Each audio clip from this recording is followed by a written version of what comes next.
آ کر ایک صحابی کی ہم سب کی تعریف ہے، تم کہتے ہو نہیں الا و باللہ، جو ہم کہتے ہیں وہ مان جاؤ. یہ کیا بات ہے؟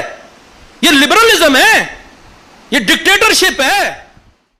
کیا خبر تم نہ رہو، کیا خبر تم نہ رہے، آؤ انتظام کرے کربلا کرے. تو خاموشی تھی جب بنیاد اسلام بل وغیرہ آیا، لیکن الحمدللہ اس دفعہ جتنے بھی ہمارے بزرگان تھے انہوں نے یہ جو بل 8 افراد جو تھے قومی اسمبلی کے اور 23-24 افراد تھے سینٹ کے، انہوں نے اس بل کو جو نام تو بڑا خوبصورت ہے، ناموس صحابہ بل. اور بھائی ہماری جان قربان ہے صحابہ کے لیے اور ناموس صحابہ کے لیے. ہم تو اصحاب پیغمبر کے قائل ہیں، لیکن یہ جو سورہ منافقین ہے، یہ جو منافقین پیغمبر کے زمانے میں تھے، کیا یہ یہودی تھے؟ کیا یہ نصرانی تھے؟ اے مسلمانوں کی صفوں میں ہی تو تھے، اور تم سب کوئی وہ صحابہ کا درجہ پہنانے کے لیے تیار ہو گئے ہو. اور کیا وہ نہیں تھے کہ جنہوں نے جا کر اس جنگ احد کے اندر آ کر حضرت حمزہ کے جو ہے وہ سینے کو چاک کر کے کلیجے کو نکال کر اس کے بعد اس کو دانت کے چبانے کی کوشش کی؟ اور اگر مسلمان بھی ہوئے تو کیسے مسلمان ہوئے؟ اور پھر حضرت حمزہ کی مجلس اتنی ان کے اوپر گراں گزرتی تھی. اے نوجوانوں یاد کر لینا اس بات کو اچھی طرح سے، اتنی، کیونکہ پیغمبر حضرت حمزہ پر روئے، اور جب کوئی نہیں رو رہا تھا نا، سارے اپنے کو رو رہے تھے، تو پیغمبر نے کہا کہ کون ہے جو حمزہ پر روئے. پھر روش ہو گئی مدینے میں کہ جب کوئی فوت ہوتا تھا تو حمزہ، حضرت حمزہ، جیسے ہم حضرت امام حسین علیہ السلام کی مجلس پڑھتے، وہ حضرت حمزہ کی مجلس پڑھا کرتے تھے. یہ رسوائی تھی بنی امیہ کے لیے. جو بھی فوت ہو اور حضرت حمزہ کو یاد کر کے تو پھر حضرت حمزہ پر روئیں گے تو کیا کہیں گے؟ اب تو ہمارے پہ پابندی نہ لگ جائے، میں اتنا ہی بولوں گا جتنا بولنا ضروری ہے. تو کیا کہیں گے؟ کس کو یاد کریں گے؟ کس کو کہیں گے کہ اس نے اس پہ ظلم کیا؟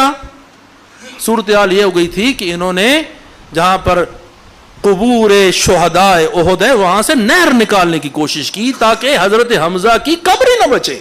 وہ تو خداوند متعال نے ایسا معجزہ دکھایا ہے کہ جس کی وجہ سے وہاں پہ ایسے پتھر وغیرہ آ گئے کہ وہ نہر نکال ہی نہ سکے. ہر کسی کو اعلان کر دیا مدینے میں اپنی اپنی قبر اٹھا کے لے جاؤ کہ ہم نے یہاں سے نہر نکالنی ہے. تو یہ بل اور یہ بل والے یہ وہی ہیں کہ جنہوں نے اس کو غزوہ احد کے شہداء کو بھی بخشنے کے لیے تیار نہیں تھے. ان کو بڑی تکلیف ہے، یہ اس نام کے اندر کچھ اور بنا کے بیٹھے ہوئے ہیں. اور بھائی اگر اس طرح سے آپ نے کرنا ہے، اور تم جو لبرل حضرات ہو وہ انہوں نے یہ بل منظور کر لیا، تم کہتے ہیں ہم لبرل ہیں، اس پاکستان کے اندر ہر کسی کے اعتقاد کو اجازت ہے، تو یہ بل کیا ہے جو تم نے منظور کیا ہے؟ تم چاہتے ہو ہم چاہتے ہیں اتحاد اور اتفاق رہے، اس سے کوئی انکار ہی نہیں ہے. ہم یہ کہتے ہیں کہ ہم شیعہ ہیں، اس بنیاد پر شیعہ ہیں کہ ہم امیر المؤمنین کو بعد از پیغمبر خلیفہ بلا فاصل سمجھتے ہیں اور اس اعتقاد پر ہیں. تم آ کر ہمارا اعتقاد ہم سے چھیننے کی کوشش کرو گے. ہاں ایک ہی جگہ پر ہم رہ سکتے ہیں جو اس اعتقاد والے ہیں اور اس اعتقاد والے ہیں. خداوند متعال بھی یہ کہتا ہے کہ تم دوسروں کے ان کے خداؤں کو برا مت کہو. ایک حدیث بھی یہاں پر ہے، فرماتے ہیں کہ ایاکم وسب اعداء اللہ. امام فرماتے ہیں کہ تم بچو اعداء خدا کو سب اور شتم اور بے حرمتی مت کرو علناً. اور یہ ہمارا فتویٰ، یہ علماء فتویٰ دے رہے ہیں، اب جیب سے نکال کے فتویٰ دے رہے ہیں. یہ حدیث صریح ہے، یہاں پر سب اعداء اللہ ممنوع ہے. حیث یسمعونکم، ادھر سے تم سب کر رہے ہو ادھر سے وہ سن رہے ہو. فیسب اللہ، اگر تم سب کرو گے تو وہ بھی سب کریں گے. عدوً بغیر علم، جانتے بوجھتے بغیر سچے امام کو وہ سب کرنا شروع کر دیں گے. وَقَدْ يَنْبَغِي لَكُمْ أَن تَعْلَمُوا حَدَّ سَبِّهِمْ، تمہیں پتا ہو کہ جب مذمت کرنی ہے تو کیسے مذمت کرنی ہے. ہر بندے کو نہ سٹیج پر کھڑا کر دیا کرو جس کو پتہ ہی نہیں ہے کہ کس طریقے سے بولنا ہے. مخصوصاً آج کل کے زمانے میں یہ کیمرہ آتا ہے جو مرضی لے جاتا ہے جدھر مرضی. یہ وہ زمانہ نہیں ہے. طریقے سے بولنا ہوتا ہے. تو پھر یہ ہے کہ انہو من سب اولیاء اللہ فقد انتہک سب اللہ. جس نے اولیاء خدا کو سب کیا اس نے اللہ کو ہی بے حرمتی کی ہے.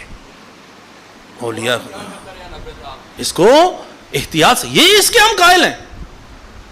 اس کے قائل ہونے کے باوجود ہم یہ کہتے ہیں یہ بے حرمتی, کسی کی بد احترامی کرنا, ازواج نبی کی بد احترامی کرنا. لیکن ایک صحابی کی تمہاری تعریف ہے, آ کر ایک صحابی کی ہم سب کی تعریف ہے, تم کہتے ہو نہیں الا و باللہ جو ہم کہتے ہیں وہ مان جاؤ. یہ کیا بات ہے؟ یہ لبرلزم ہے, یہ ڈکٹیٹرشپ ہے. اہانت کیا معنی رکھتی ہے؟ اہانت کسے کہتے ہیں یہ معنی کھولنا ضروری ہے.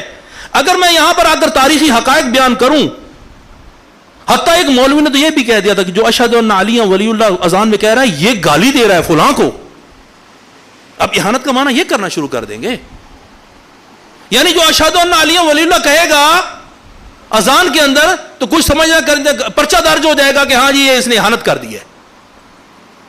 بہترین کام کیا ہے جنہوں نے جا کے اسلام آباد میں یہ اجلاس کیا ہے اور سارے وہاں پر جم ہوئے, پوری کی پوری قوم ان کے ساتھ کھڑی ہوگی اور ہم اپنے اعتقاد کا دفاع ہر صورت میں کریں گے.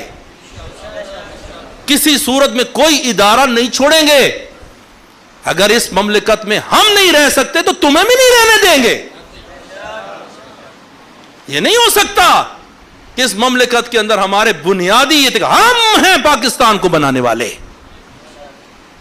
ہم اور ہمارے آبا تھے, ان کو دیکھو یہ کدھر تھے, یہ اس وقت کہاں پر کھڑے تھے جب یہ پاکستان بنایا جا رہا تھا. آج بھی ہمارا دل اس پاکستان کے ساتھ دھڑکتا ہے اور دھڑکتا تھا اور دھڑکتا رہے گا. اس مملکت کے ساتھ ہماری اس قسم کی کمٹمنٹس ہیں. اچھا, اور کچھ